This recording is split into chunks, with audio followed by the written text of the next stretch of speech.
Study IQ IAS, अब तैयारी हुई अफोर्डेबल।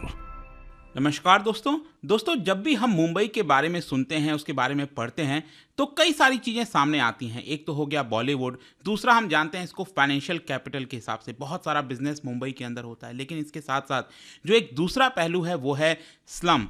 और आपको पता होगा दुनिया का सबसे बड़ा स्लम दैट इज़ धारावी, वहाँ पर अभी भी परिस्थिति बहुत ख़राब है। जिस तरह का लिविंग स्टैंडर्ड है, हम सबको पता है कि कई सारी मूवीज़ बनी हैं। स्लम डॉग मिलेनियर आया था, आपको याद होगा, काफ़ी क्रिटिसिज्म भी किया गया था कि इसको इस तरह से पोर्ट्रे करने की कोशिश की जा रही है। खैर जो भी है, यहाँ पर ये बात सच है कि अभी भी जो डेवलपमेंट होना चाहिए धारावी के अंदर वो शायद नहीं हुआ।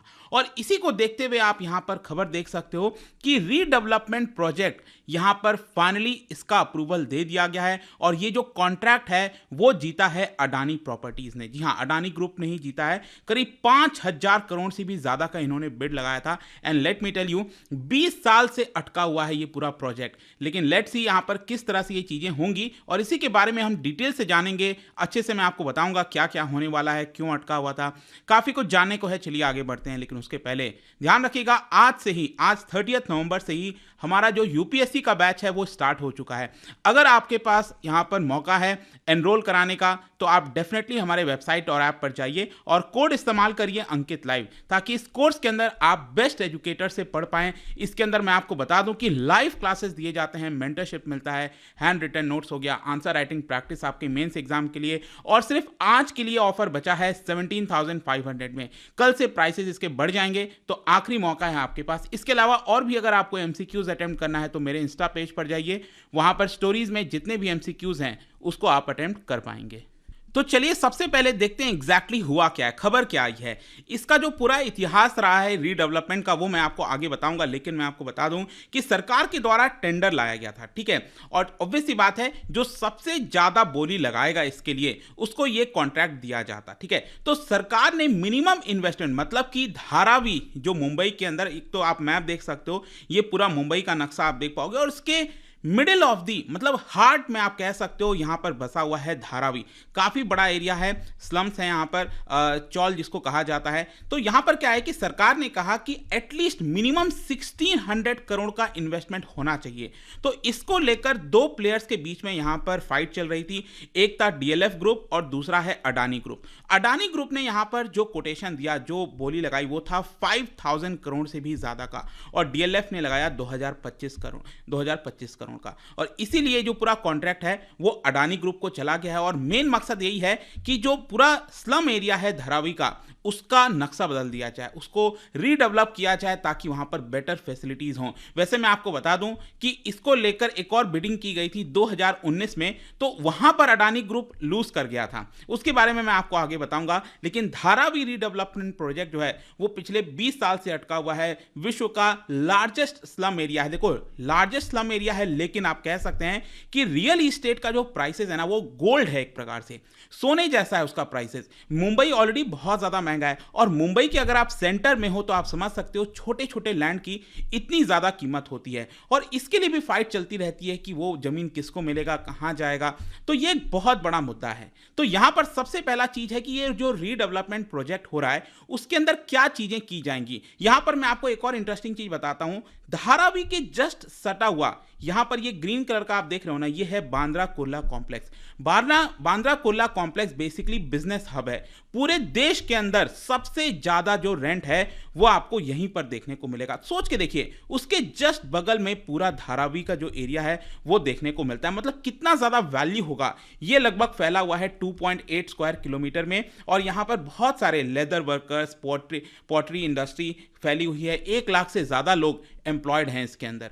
तो बेसिकली इसके अंदर क्या होगा कि हाई राइजेस बनाए जाएंगे, जो ऊंची ऊंची बिल्डिंगें होती हैं उसका डेवलपमेंट वहां पर किया जाएगा। इसके अलावा जो बेटर अर्बन इंफ्रास्ट्रक्चर है, पानी के लिए किल्लत रोज रोज वैसा ना होना, यहाँ पर प्रॉपर टैप की फैसिलिटीज होना, जो नॉर्मल हम सिटी लाइफ में देखते हैं ना, वैसा डेवलपमेंट करने की बात है। और यहाँ पर लगभग 68,000 लोगों को रीसेटल किया जाएगा, जिसमें स्लम ड्वेलर्स हैं, और इसके साथ साथ जो बिजनेसेस का ऑफिसेज है उसको भी खोलने की कोशिश की जाएगी। जो कमर्शियल एस्टैब्लिशमेंट हो गया वो भी आएगा। और साथ ही साथ मैं आपको बता दूं 300 स्क्वायर फीट हाउसेस जो हैं वो वहां पर फ्री में दिए जाएंगे उन लोगों को जो कि 1 जनवरी 2001 से वहां पर रह रहे हैं। मतलब कि जिनके पास भी पेपर है, जो अपने आप को प्रूव कर सकते हैं कि 1 जनवरी 2000 के पहले से वो लोग उस पर्टिकुलर जगह पर रह रहे हैं, उनको फ्री में वहां पर हाउसेस दिए जाएंगे। और जो लोग 2000 से लेकर 2011 के बीच में हैं तो उनको कुछ पैसा पे करना होगा। तो इस तरह से यहां पर होगा। लेकिन इसका सिग्निफिकेंस क्या है? देखो, यहां पर सबसे इंपॉर्टेंट है कि जो स्लम ड्वेलर्स हैं उनके लिए एक बहुत बड़ी अपॉर्चुनिटी है। इसके अलावा जो अर्बन प्लानर्स हो गए, ह्यूमन राइट एक्टिविस्ट हैं, स्टेट गवर्नमेंट हैं, वो कहीं ना कहीं जो मुंबई सिटी का एक होता था ना फेस वैल्यू, कि जब भी मुंबई सिटी की बात होती थी तो स्लम उसके डेफिनेटली आता था। तो कहीं ना कहीं उसको ट्रांसफॉर्म करने का एक बहुत इंपॉर्टेंट जो यहां पर अपॉर्चुनिटी है वो अब यहां पर आ चुका है। इसके अलावा मैं आपको यह भी बता दूं कि ये जो पूरा प्रोजेक्ट है रीडेवलपमेंट का, स्लम को बदलने का, वो बेसिकली यहां पर एक ज्वाइंट एंटिटी के माध्यम से किया जाएगा। एक तो अडानी ग्रुप इसमें आ चुका है, तो अडानी ग्रुप के पास 80% हिस्सा रहेगा इसका, ठीक है, और 20% हिस्सा स्टेट गवर्नमेंट के पास रहेगा। और ये जो ज्वाइंट एंटिटी है, इन्हीं की रिस्पॉन्सिबिलिटी होगी कि पूरा कंस्ट्रक्शन करे, फ्री हाउसिंग एलिजिबल कराए उन लोगों के लिए जिनका हक बनता है, और साथ ही साथ जो इंफ्रास्ट्रक्चर हैं, एमिनिटीज हैं, वो सारी चीजें यहां पर अडानी प्रॉपर्टीज को प्रोवाइड करनी पड़ेगी। इसके साथ आपके मन में क्वेश्चन आएगा कि कब तक ये पूरा प्रोजेक्ट कंप्लीट हो सकता है। बताया जा रहा है कि यहां पर 7 साल में, मतलब कि अब क्योंकि डेट ऑफ इंश्योरेंस, मतलब कि जब से ये कमेंसमेंट का सर्टिफिकेट मिल जाएगा पहला फेज के लिए, तो इससे लेकर लगभग 7 साल लग जाएंगे इन सभी चीजों को कंप्लीट होने में। वैसे मैं आपको इसका प्रोजेक्ट का हिस्ट्री थोड़ा बताना चाहता हूं। मैंने आपको बोला ना 20 साल से यह अटका हुआ है। 1999 में पहली बार जो बीजेपी सेना की गवर्नमेंट थी, उस समय बाला साहब ठाकरे आपको पता है वो थे, तो यहां पर बीजेपी सेना की जो गवर्नमेंट थी उन्होंने सबसे पहली बार प्रपोज किया कि धारावी को हमें रीडेवलपमेंट करना चाहिए। और उसके बाद 2003-4 में डिसाइड किया गया कि धारावी को as a integrated plan township के तौर पर हम देखेंगे, और यहां पर कई सारे जो एक्शन प्लान हैं उसका अप्रूवल दे दिया गया। और गवर्नमेंट ने डिसाइड कर दिया आगे चलकर कि जो पूरा धारावी है उसको अंडर डेवलप्ड एरिया के तौर पर माना जाएगा, और इसीलिए एक स्पेशल प्लानिंग अथॉरिटी इसके लिए एस्टैब्लिश कर दी गई, अपॉइंट कर दी गई कि कैसे इसको डेवलप किया जाए। लेकिन क्या है, आपको पता ही हमारे देश के अंदर आप कितना भी कुछ कर लो, जो प्रोजेक्ट्स हैं स्पेशली इंफ्रास्ट्रक्चर के, वो डिले पे डिले होते जाते हैं। कई बार चुनाव आता है, सरकार बदलती है, तो कुछ ना कुछ प्रॉब्लम आता रहता है। 2011 में क्या हुआ कि सरकार ने जितना भी टेंडर था उसको कैंसिल कर दिया और कहा कि हम एक मास्टर प्लान लेकर आएंगे। आगे चलकर 2018 में बीजेपी सेना की फिर से गवर्नमेंट बनती है उद्धव ठाकरे के साथ, आपको पता होगा, और एक कंपनी बनाई जाती है, एक स्पेशल पर्पस व्हीकल बनाया जाता है धारावी के लिए, और यहां पर रीडेवलपमेंट का जो प्रोजेक्ट है उसको नोटिफाई कर दिया जाता है, और साथ ही साथ ग्लोबल टेंडर्स को इनवाइट किया जाता है। मतलब कि ग्लोबल में भी जो कंपनीज हैं वो भी आकर इसका रीडेवलपमेंट कर सकती हैं।